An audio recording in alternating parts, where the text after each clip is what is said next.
जय हिंद साथियों, कैसे हैं आप सब। आपका हार्दिक स्वागत है एसएससी 77 के यूट्यूब चैनल पर। साथियों, आप जानते हैं कि सीजीपीएससी में संविधान के बहुत यूनिक क्वेश्चन पूछे जाते हैं और मोस्ट इंपॉर्टेंट क्वेश्चन जो आपकी परीक्षा में है आने वाले, उनको हम आपके बीच में लेकर आ चुके हैं। तो इस क्लास से आपके एग्जाम में प्रश्न आएगा, बिल्कुल तैयार हो जाइए। संविधान के मोस्ट इंपॉर्टेंट क्वेश्चन आपके बीच में यहाँ पर आने वाले हैं आपके बीच में। साथियों, क्वेश्चन की क्वालिटी इन सभी परीक्षाओं में जो आप बैठ रहे हैं इनके लिए मोस्ट इंपॉर्टेंट होगी, और साथ ही साथ इसका अगर पीडीएफ आपको चाहिए तो ये पीडीएफ भी मिलेगा। साथियों, आप हमारे साथ कॉन्स्टिट्यूशन भी देखेंगे।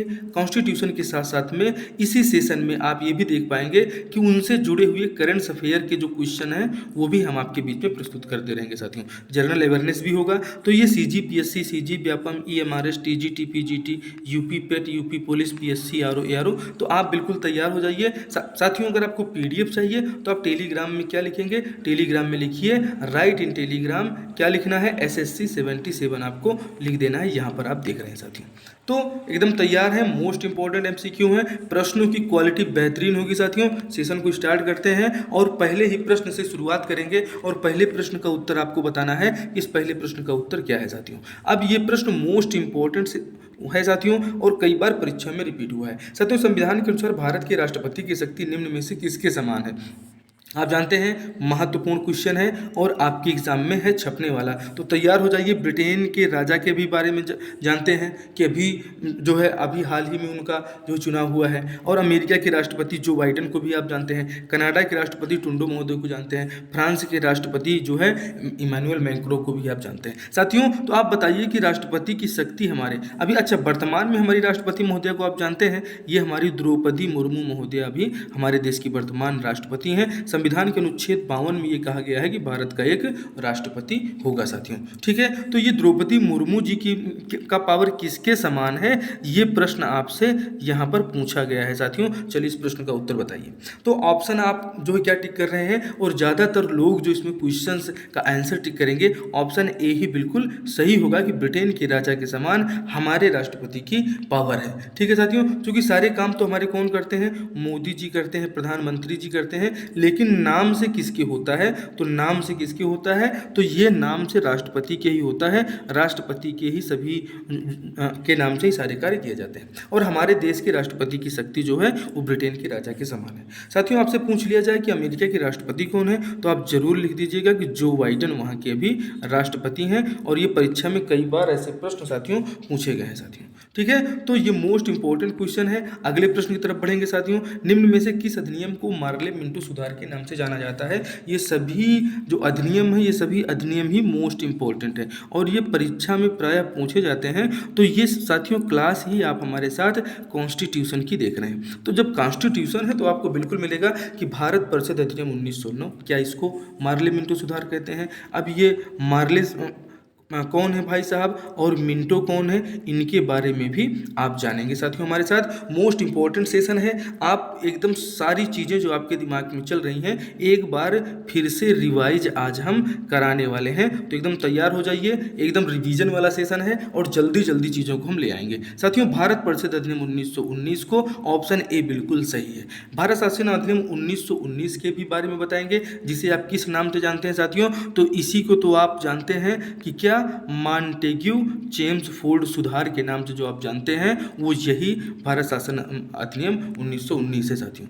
भारत शासन अधिनियम 1935 के भी बारे में जानते हैं। भारतीय संविधान में प्राय चीज़ें यहीं से हैं, तो इन सभी के बारे में आप धीरे धीरे एक एक चीज़ें समझते चलिए। इस प्रश्न का जो उत्तर है, मार्ले मिंटो सुधार के नाम से भारत परिषद अधिनियम 1909 को जाना जाता है साथियों। भारत परिषद अधिनियम 1919 की हम 1909 की जब हम बात करते हैं साथियों, तो ये मोस्ट इंपॉर्टेंट क्वेश्चन है साथियों। यहाँ से प्रश्न पूछे गए हैं कि लॉर्ड मार्ले जो थे इंग्लैंड में भारत के राज्य सचिव थे, तो उस समय भारत का राज्य सचिव कौन था, ये प्रश्न भी साथियों पूछा गया है। ये आपको बताना है, ठीक है। तो ये याद रखना है, मोस्ट इंपॉर्टेंट है, ये परीक्षा में ऐसे ही पूछे जा रहे हैं साथियों। लॉर्ड मिंटो कौन थे, उसमें भारत के वायसराय थे।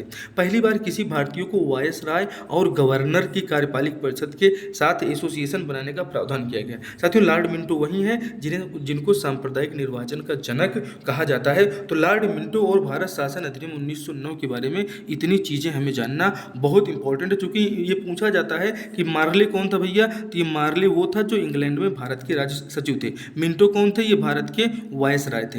पहली बार किसी वायसराय और गवर्नर की कार्यपालिक परिषद के साथ एसोसिएशन बनाने का प्रावधान किया गया। साथियों मोस्ट इंपॉर्टेंट सभी जानकारी, और जब आपसे प्रश्न किया जाता है कि सांप्रदायिक निर्वाचन का जनक किसे कहा जाता है, तो भैया सांप्रदायिक निर्वाचन का जनक इन्हीं मिंटो महोदय को कहा जाता है, मिंटो को कहा जाता है। अब कुछ भी हो, देश में इन्होंने शासन किया और हमारे लोगों ने इनकी गुलामी की, तो ये भाई तो है और इनके बारे में इसलिए प्रश्न पूछे जा रहे हैं। अगला प्रश्न अब आप देख रहे हैं अगले अधिनियम के बारे में, भारत शासन अधिनियम 1919। साथियों इसी को मॉन्टेग्यू चेम्सफोर्ड सुधार के नाम से जाना जाता है। इसी के तहत बंगाल में द्वैध शासन की व्यवस्था की गई और इसी अधिनियम के तहत लोक सेवा आयोग की जो है स्थापना की गई। ठीक है, अब हम बात करेंगे साथियों भारत शासन अधिनियम 1935। आप जानते हैं साथियों कि प्रांतों में जो ये द्वैध शासन यहाँ पर लागू किया गया है, आप देख रहे हैं प्रांतों में द्वैध शासन कहाँ से लागू किया गया, ये क्वेश्चन एग्जाम में आता है, सीधे क्वेश्चन के रूप में पूछा जाता है। ठीक है साथियों कि द्वैध शासन आप यहाँ देख रहे हैं, ये यही द्वैध शासन है जो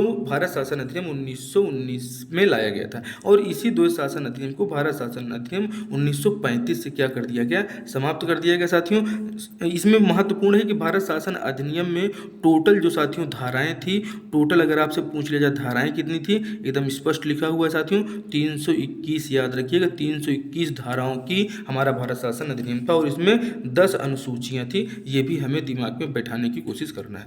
ठीक है साथियों आगे बढ़ेंगे। अगला क्वेश्चन मोस्ट इंपॉर्टेंट है, विधि का शासन की संकल्पना को संविधान में किस देश से आगत किया गया है, मतलब क्या है, कहाँ से लिया गया है। अच्छा, भारत के संविधान को उधार का थैला तो कहते ही हैं, तो यहीं से तो आगत किया गया, मतलब कहाँ से लिया गया है, कहीं से मांगा गया है। अब कहाँ से मांगे, क्या ब्रिटेन से आपने लिया, क्या यूएसए से लिया, क्या फ्रांस से लिया, क्या स्विट्जरलैंड से लिया, तो आप बताइए कहाँ से लिया। साथियों विधि का शासन की संकल्पना को संविधान में किस देश से लिया गया है, किस देश से हमने इसको लिया है। जैसे आप जानते हैं कि संविधान के भाग 3 में मौलिक अधिकारों का वर्णन है, और जिसे कहाँ से लिया गया है, तो यूएसए मतलब अमेरिका के संविधान से लिया गया है मौलिक अधिकारों को। इन चीज़ों को आप जानते हैं। ठीक है साथियों, तो उसी प्रकार से विधि का शासन की संकल्पना को संविधान में किस देश से आगत किया गया, ये आपसे यहाँ पर कभी पूछना चाह रहे हैं। चलिए इस प्रश्न का उत्तर भी देखिए, ब्रिटेन से लिया गया है। आप ब्रिटेन जानते हैं साथियों, ब्रिटेन वही जहाँ पे एक भारतवंशी जो है ऋषि सुनक जी हैं,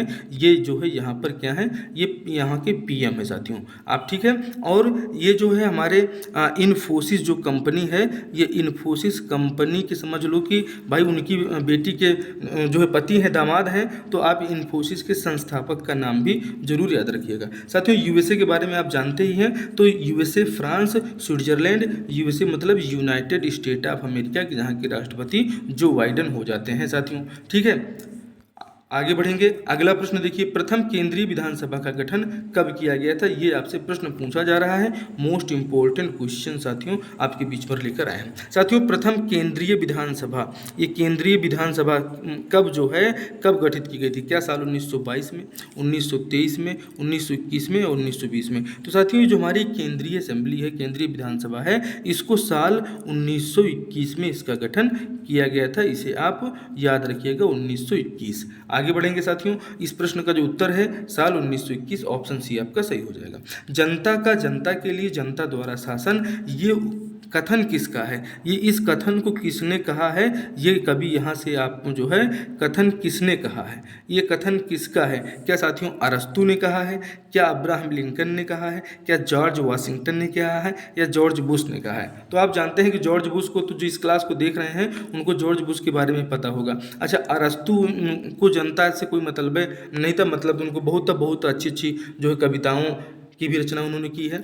और जनता के लिए जनता द्वारा शासन जो है ये अब्राहम लिंकन ने कहा था। राजू किसने कहा था, अब्राहम लिंकन को आप अच्छी तरीके से जानते हैं, और जो नहीं जानते हैं वो जान लें कि अब्राहम लिंकन ने कहा था जनता का जनता के द्वारा शासन। इसी को तो आप किस नाम से जानते हैं, तो जिसे आप डेमोक्रेसी कहते हैं, ये वही है साथियों डेमोक्रेसी, मतलब लोकतंत्र की बात यहाँ पर की जा रही है। तो इसी लोकतंत्र में क्या होता है, जनता का जनता के लिए जनता द्वारा शासन। ठीक है, ये जो शब्द है ये शब्द किसने कहा था, तो इसको जॉर्ज ये अब्राहम लिंकन ने कहा था। जॉर्ज वाशिंगटन वहाँ के पहले राष्ट्रपति हैं, ये कई बार पूछे गए हैं साथियों। जॉर्ज बुश भी वहाँ पर राष्ट्रपति रह चुके हैं। अगले प्रश्न की तरफ बढ़ेंगे। अगला प्रश्न और इस प्रश्न का आंसर भी आप देखेंगे कि अब्राहम लिंकन ने इस उक्ति को, इस जो है लाइन को कहा था। अच्छा, भारत का संविधान क्या है?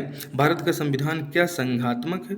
यहाँ पे आपको जो ऑप्शन ए में दिया गया है, क्या भारत का संविधान अर्ध संघात्मक यहाँ पर लिखा हुआ है साथियों। क्या भारत का संविधान अर्ध संघात्मक है? तो इसमें से आपको बताना है सही आंसर क्या है, एकात्मक है या अध्यक्षीय शासन प्रणाली हमारे यहाँ है। तो हमारे भारत का जो संविधान है साथियों, ये क्या है? ये अर्ध संघात्मक है हमारे भारत का संविधान। ये सीधे क्वेश्चन संविधान से साथियों आपकी परीक्षा में पूछा गया है, ठीक है। तो इस प्रश्न का जो सही उत्तर हो जाता है आपका ऑप्शन बी, इस प्रश्न का सही उत्तर हो जाता है। निम्नलिखित में से किस वर्ष भारतीय राष्ट्रीय कांग्रेस ने विधानसभा की मांग की थी? इस प्रश्न का उत्तर आपको बताना है साथियों। चलिए देखिए क्या टिक किया आपने। निम्नलिखित में से किस वर्ष भारतीय कांग्रेस ने संविधान सभा की मांग की थी? 1939 ऑप्शन ए में आपका दिया गया है, ऑप्शन बी में 1934 दिया गया है, सी में 1930 दिया गया है और डी में आपको 1920 दिया गया है। ये आपको बताना है। अच्छा, ये सारी तारीखों से भी आप फैमिलियर हैं, बिल्कुल फैमिलियर होंगे। पहले तो इस प्रश्न का उत्तर आप देख लें साथियों कि इस प्रश्न का उत्तर क्या है। भारतीय राष्ट्रीय कांग्रेस ने संविधान सभा की जो मांग की थी साल 1934 में की थी। आप इसे अब अच्छे से दिमाग में बैठा लेना है साथियों। और 1930 में आप जानते हैं साथियों, 1930 ये बिल्कुल महात्मा गांधी जी से जुड़ी हुई तारीख है, जिनके बारे में जो है हर व्यक्ति जच्चा बच्चा गुणगान करता है। और जो है गांधी के आदर्श पर ही वर्तमान भूपेश सरकार जो है नरवा गरवा घुरवा बारी छत्तीसगढ़ की चार चिन्हारी जो आदरणीय भूपेश बघेल जी कहते हैं, वो यही महात्मा गांधी के विचारों पर ही तो आधारित है। तो आप देखिए कि निम्नलिखित में से किस वर्ष भारतीय राष्ट्रीय कांग्रेस ने संविधान सभा की मांग की थी? साल 1934 में। 1930 में आप जानते हैं साथियों कि सविनय अयोग्य आंदोलन हुआ था, सविनय अयोग्य आंदोलन हुआ था। इसे भी आप याद रखिएगा, ये परीक्षा में पूछा गया है सविनय अयोग्य आंदोलन के बारे में कई बार, ठीक है साथियों। तो आप जानते हैं सविनय अयोग्य आंदोलन 1920 में क्या हुआ था? 1920 में ही तो हुआ था, क्या हुआ था? असहयोग आंदोलन। 1920 में असहयोग आंदोलन हुआ था। अच्छा, आपसे पूछ लिया जाए कि भारत छोड़ो आंदोलन कब हुआ था? भारत छोड़ो आंदोलन कब हुआ था? तो आप क्या बताएंगे कि भारत जो है, और करो या मरो का जो नारा है ये किस, करो या मरो का नारा ये किस आंदोलन में दिया गया है? इस प्रश्न का उत्तर आप कमेंट बॉक्स में छापिए। तब तक हम अगले प्रश्न की तरफ बढ़ते हैं। चलिए साथियों, और देखिए भारत का संविधान जो है द्वारा हस्ताक्षरित, ये हस्तलिखित है। मतलब भारत का जो हमारा संविधान है इसके लेखक कौन है, ये आपसे पूछा जा रहा है कि संविधान के लेखक कौन है, उसके राइटर कौन है, उनके बारे में आपको बताना है। तो इसके राइटर प्रेम बिहारी नारायण रायजादा हो जाते हैं क्या, बाबा साहब भीमराव अंबेडकर हो जाते हैं, या जेबी कृपलानी हो जाते हैं, या सरदार वल्लभ भाई पटेल हो जाते हैं? इनके बारे में आपको बताना है। तो चलिए साथियों, इनके बारे में हम आपको बताते हैं कि जो हमारा संविधान है आप जानते हैं कि ये जो है मूल रूप से केवल अंग्रेजी में लिखा गया था। मतलब भाई हिंदी में तो हमारा संविधान लिखा ही नहीं गया था, बाद में हिंदी में जो है ये हुआ था। और इसको संविधान सभा, भारत का संविधान ये हस्तलिखित है किसके द्वारा? तो ये प्रेम बिहारी नारायण रायजादा, इनको रायजादा महोदय को बिल्कुल एकदम दिमाग में गांठ बांध लीजिए, यही रायजादा नारायण बिहारी प्रेम है जो प्रेम किए थे हस्तलिखित संविधान से, संविधान को इन्होंने लिखा था। तो चलिए इस प्रश्न को तो अभी आपको याद ही हो गया होगा कि इस प्रश्न का सही उत्तर हो जाता है, ठीक है। कौन सा? अब आपसे पूछा जाए कि भाई प्रारूप समिति के अध्यक्ष कौन थे, कि ये आप जो है क्या बताएंगे? प्रारूप समिति, तो जो प्रारूप समिति है साथियों, इसी प्रारूप समिति के हेड कौन थे? भीमराव अंबेडकर साहब थे। झंडा जो है समिति, झंडा समिति के बारे में कई बार पूछा जाता है। तो ये जो झंडा समिति है, ये झंडा समिति के जो हमारे अध्यक्ष थे वो जेबी कृपलानी थे। अच्छा, ये जो सरदार वल्लभ भाई पटेल कौन सी समिति के थे? तो सरदार वल्लभ भाई पटेल के भी बारे में जान लीजिए कि हमारे देश के क्या थे, ये पहले गृह मंत्री थे और भारत के एकीकरण के कर्ता थे, भारत के एकीकरण के सूत्रधार थे। इन्हें आप याद रखिएगा, ठीक है, सरदार वल्लभ भाई पटेल। और और जो संघ जो है संविधान, ये इनकी जो एक समिति का नाम है साथियों, उस समिति को आप कमेंट बॉक्स में जरूर छापिएगा। हमें लगता है कि वो जो है थोड़ा सा दिमाग से बात निकल गई है। संविधान सभा का गठन कब किया गया? चलिए उस प्रश्न का उत्तर हम बताएंगे आपको। संविधान सभा का गठन कब किया गया? साल 1945 में किया गया था, साल 1946 में किया गया था, 1947 में या 1949 में। संविधान सभा का कब गठन किया गया था साथियों? तो आप जानते हैं कि संविधान सभा का गठन कब किया गया था? साल 1946 में किया गया था। क्योंकि भाई पहले दोनों ये अपना अपना संविधान बना लें, और ये संविधान वाले प्रश्न का जो गठन का संबंधी प्रश्न है कि संविधान सभा का गठन कब किया गया था? साल 1946 में किया गया था। अच्छा, आपसे पूछ लीजिए संविधान सभा के अस्थायी अध्यक्ष कौन थे? संविधान सभा के अस्थायी अध्यक्ष कौन थे? तो भैया सच्चिदानंद सिन्हा को याद रखिएगा, ठीक है। सच्चिदानंद सिन्हा संविधान सभा के स्थायी अध्यक्ष बने थे। और उसी के 2 दिन बाद कौन जो है डॉक्टर राजेंद्र प्रसाद जी को संविधान सभा का स्थायी अध्यक्ष बनाया गया था। ये भी आप याद रखिएगा साथियों। आगे बढ़ेंगे अगले प्रश्न की तरफ। सार्वभौमिक मताधिकार यह दर्शाता है कि भारत एक देश है। कौन सा देश है? क्या धर्मनिरपेक्ष देश है, समाजवादी देश है, लोकतांत्रिक देश है या संप्रभुता संपन्न देश है? देखिए संप्रभुता तो है ही, इसमें कोई शक नहीं, संप्रभुता तो है ही, इसमें कोई शक नहीं। लेकिन ये जो सार्वभौमिक मताधिकार है ये क्या दर्शाता है? ये प्रश्न आपसे किया जा रहा है। ये साथियों ये दर्शाता है हमारा कि हमारे देश में क्या है?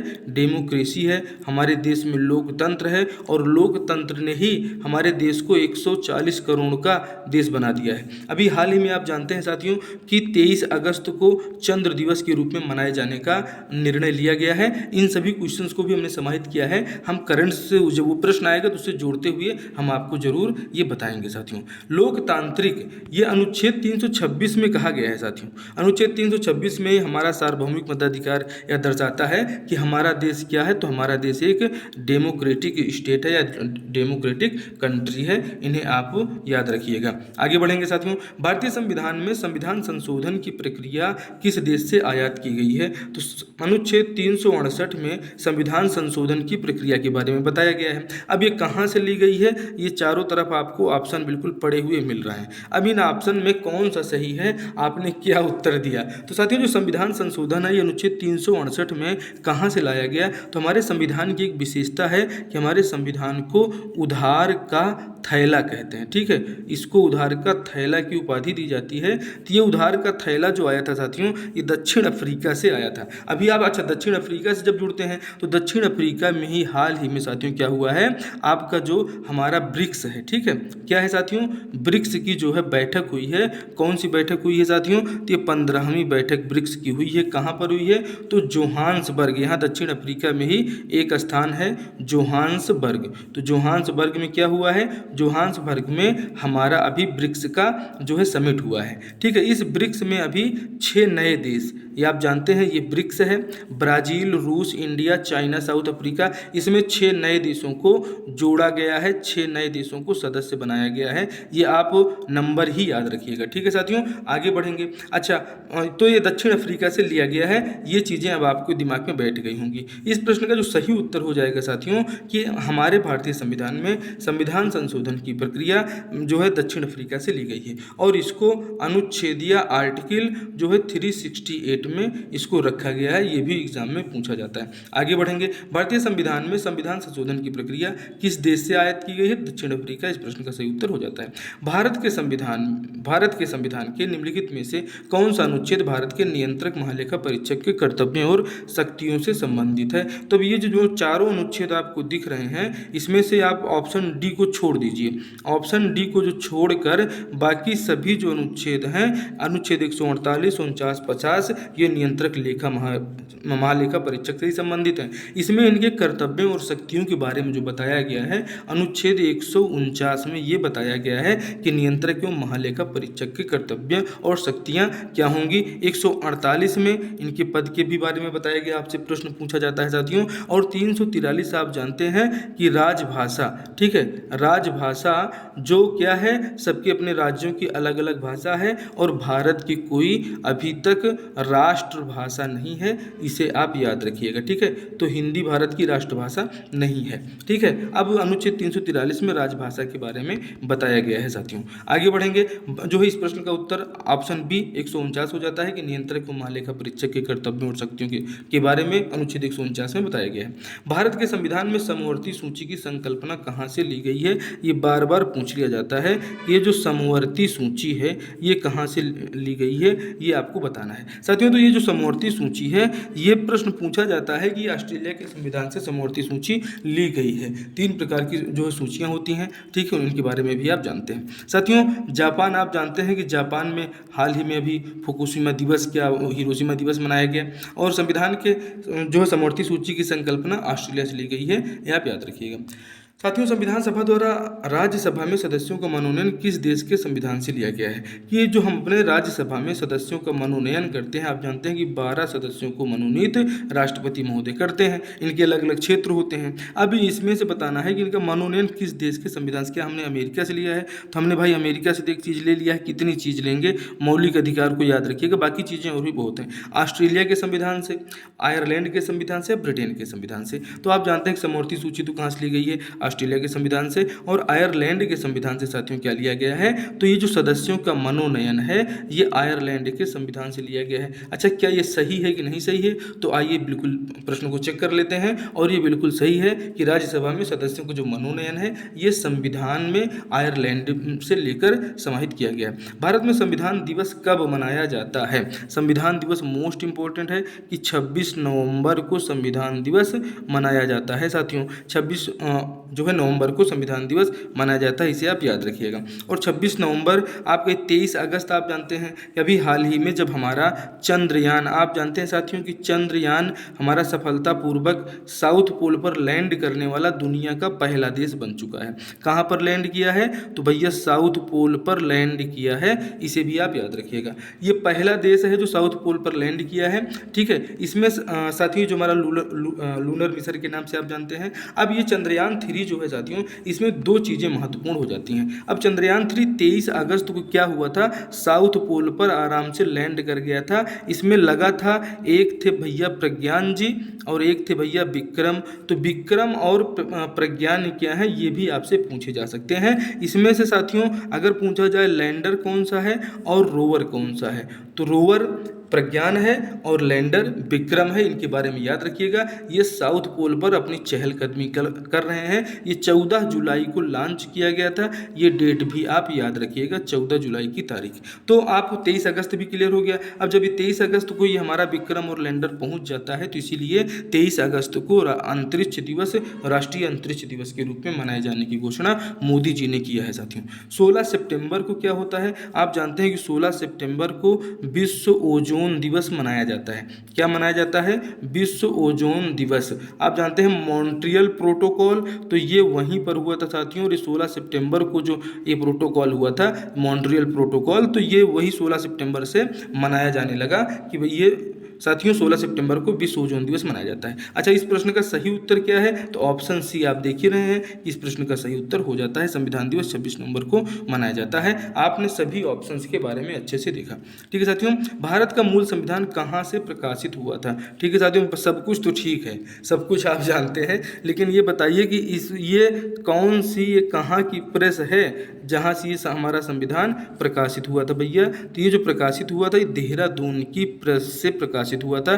पहले उत्तर प्रदेश में पढ़ता था, अब ये उत्तराखंड में पढ़ने लगा है। कहाँ पर? उत्तराखंड में है। उत्तराखंड के सीएम कौन है भैया? तो पुष्कर धामी जी जो क्या हैं यहाँ के अभी सीएम हो जाते हैं, इन्हें भी याद रखिएगा। आगे बढ़ेंगे साथियों। अच्छा, इसकी स्थापना, तो इसमें 3 तारीखों को आप याद रखिएगा, 1 नवंबर, 9 नवंबर और 15 नवंबर। 1 नवंबर को आपका छत्तीसगढ़ हो जाता है, 9 नवंबर को आपको उत्तराखंड हो जाता है और 15 नवंबर को आपको जो है क्या हो जाता है? झारखंड हो जाता है। इसे आप याद रखिएगा, ये 15 नवंबर को झारखंड हो जाता है, ठीक है। तो ये 1 नवंबर को छत्तीसगढ़ आया। अब ये जब उत्तराखंड बन गया, यहाँ पर जब उत्तराखंड आ गया साथियों, तो उत्तराखंड की राजधानी क्या है? आप देहरादून देखते हैं, और देहरादून क्या हो जाता है? देहरादून में एक प्रेस है, वहीं से हमारे भारतीय संविधान की जो मूल प्रति थी इसको प्रकाशित कराया गया था। ये आप देख रहे हैं भारत का मूल संविधान कहाँ से प्रकाशित हुआ, ऑप्शन ए आपका यहाँ सही है। प्रारूप समिति ने भारत का संविधान किस भाषा में लिखा था? आप जानते हैं सबसे पहले कि इसके अध्यक्ष कौन हैं, तो सबसे पहले इसके अध्यक्ष के बारे में ही पूछा जाता है। तो आप जानते हैं कि B.R. अम्बेडकर साहब जो है क्या थे,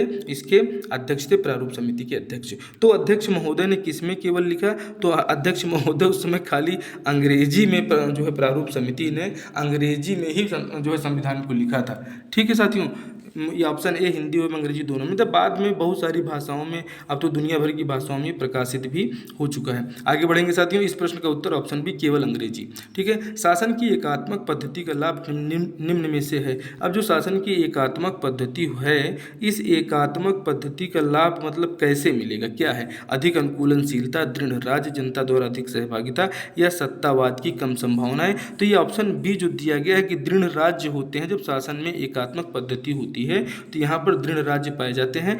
ऑप्शन आपका सही हो जाएगा, ऑप्शन बी। आगे बढ़ेंगे साथियों, अगला प्रश्न मोस्ट इंपॉर्टेंट है कि भारत में बजट किस वायसराय के काल में पहली बार पेश किया गया था, ये आपसे यहाँ पर पूछा जा रहा है साथियों। क्या लॉर्ड कर्जन? तो लॉर्ड कर्जन तो वही है जो 1905 में इसने क्या कर दिया था, ये हमारे बंगाल का विभाजन कर दिया था। अब बंगाल का जो विभाजन किया था तो इसके विरोध में क्या होने लगा, इसके विरोध में होने लगा स्वदेशी आंदोलन, स्वदेशी कपड़ों की होली जलाई जाने लगी, स्वदेशी आंदोलन भी याद रखिएगा। डलहौजी, आप जानते हैं कि भारत में पहली रेल जो चली थी साल 1853 में, ये डलहौजी के शासनकाल में मुंबई से ठाणे के बीच में जो है चली थी, इसे आप याद रखिएगा। ठीक है, लॉर्ड कैनिंग, लॉर्ड कैनिंग ये वही व्यक्ति है जो पूरा किया धरा, किसका किया धरा, ये भैया 1848 में भारत के वायसराय बन के आए और 56 में क्या हुआ, चले गए। अब जब 56 में चले गए तो इन्होंने डॉक्ट्राइन ऑफ स्लैब्स लाया। क्या लाया? डॉक्ट्राइन ऑफ लैप्स लाया, जिसे हिंदी में हड़प नीति कहते हैं। अब इन्होंने राज्यों को हड़पना चालू किया। अब जो राज्यों को हड़प लिए चारों तरफ से, तो हड़पने के बाद में क्या हुआ कि जनता क्या हुआ, 1856 ये 48 में आया और 56 में भारत से गया। जब 56 में भारत से गया तो लॉर्ड कैनिंग आ गया। जब लॉर्ड कैनिंग महोदय आ गए तो लॉर्ड कैनिंग के ऊपर क्या हुआ, 1857 का स्वतंत्रता संग्राम का पहाड़ इन्हीं के मत्थे फूट गया साथियों। मंगल पांडे ने क्या किया, मंगल पांडे ने जो है क्रांति की शुरुआत कर दी। और आप जानते हैं कि फिर इसमें हमारी खूब लड़ी मर्दानी, वह तो झांसी वाली रानी थी। ये भी आपने देखा है कि चमक उठी सन 57 में, वो तलवार पुरानी थी। और जब ये लॉर्ड कैनिंग वही व्यक्ति है जिसने भारत में पहली बार बजट पेश किया था। तो मतलब भारत का शासन जब पूरी तरह से आप जानते हैं कि 1858 में ब्रिटिश साम्राज्य के अंडर में चला गया, तो जब वहाँ राजा रानी के अंडर में चला गया तो यहाँ इनको क्या करना पड़ता था, ये करना पड़ता था कि इनको यहाँ पे बजट पेश करना पड़ता था। सब कुछ अब हिसाब किताब से होगा, पहले सब कुछ अपने हिसाब से होता था। तो आप यहाँ पे देख पा रहे होंगे साथियों, इसीलिए लॉर्ड कैनिंग जो हो जाते हैं पहले, मतलब ये ऐसे वायसराय हैं जिन्होंने बजट को पेश किया था। कैनिंग को याद रखने का, कैनिंग, अच्छा 1857 का स्वतंत्रता आंदोलन जब हो रहा था तो उस समय भारत का वायसराय कौन था, तो वायसराय यही लॉर्ड कैनिंग ही थे। ठीक है, डलहौजी तो रेल चलाने वाला है, करजन बंगाल का विभाजन करने वाला है, माउंट बेटन तो पूरा भारत को बांट के चले जाता है। माउंट बेटन प्लान के बारे में आप सुने हैं, साल 1945 की बात है। आगे बढ़ेंगे, भारत में बजट किस वायसराय काल में पहली बार पेश किया गया, लॉर्ड कैनिंग। आगे बढ़ेंगे, ये प्रश्न साथियों कैसे लगे, सभी प्रश्न मोस्ट इंपॉर्टेंट थे, अति महत्वपूर्ण थे। हम ये पूरी एक श्रृंखला लेकर आ रहे हैं साथियों, और इस श्रृंखला में आप हमारे साथ देखेंगे कि ये जो संविधान है, संविधान के साथ साथ CGPSC में आने वाले GS की तैयारी, ठीक है, GS की तैयारी आप हमारे साथ बिल्कुल करिए। प्रश्न ऐसे होंगे कि आपकी परीक्षा में छपने वाले होंगे। हिंदी की मोस्ट इंपॉर्टेंट क्वेश्चन कि जो कि आपके एग्जाम में वैसे कि वैसे ही मिलेंगे, हो सकता है स्लाइड की कॉपी ही हो जाए। तो पूरा सेशन कैसा लगा आप हमें ज़रूर बताइएगा, और इस मेहनत पे अगर आपको थोड़ा सा मज़ा आया हो तो वीडियो को एक बार अपने दोस्तों में शेयर कर दीजिए। और क्या करिए, ये मोस्ट एक्सपेक्टेड क्वेश्चन है, क्लास 2 का वेट करिएगा साथियों। ये क्लास 1 थी, ये क्लास 1 आपको कैसी लगी आप हमें ज़रूर बताएंगे। क्लास 1 एकदम लाजवाब है। अब आपसे हम मिलेंगे क्लास 2 में, इसका जो कॉन्स्टिट्यूशन का ही होगा, और कॉन्स्टिट्यूशन के अलावा अन्य सभी भर्ती परीक्षाओं में आप यहाँ इतनी भर्ती परीक्षाओं में देख रहे हैं, इनकी सबकी तैयारी आप हमारे साथ कर सकते हैं साथियों। तो और इसका अगर पीडीएफ भी चाहिएगा तो पीडीएफ भी आपको मिल जाएगा, पीडीएफ भी हम आपको प्रोवाइड करा देंगे। आपको जाके लिखना है SSC 77 जो है टेलीग्राम में, वहाँ से पीडीएफ भी आपको मिल जाएगा। चलिए, तो क्लास अच्छी लगी हो तो एक बार शेयर कर दीजिए और अपने साथियों में इस सेशन को बताइए कि आपके लिए फ्री ऑफ कॉस्ट बेहतरीन कंटेंट SSC 77 लेकर आ चुका है। चलिए मिलते हैं अगले सेशन में। जय हिंद, जय भारत।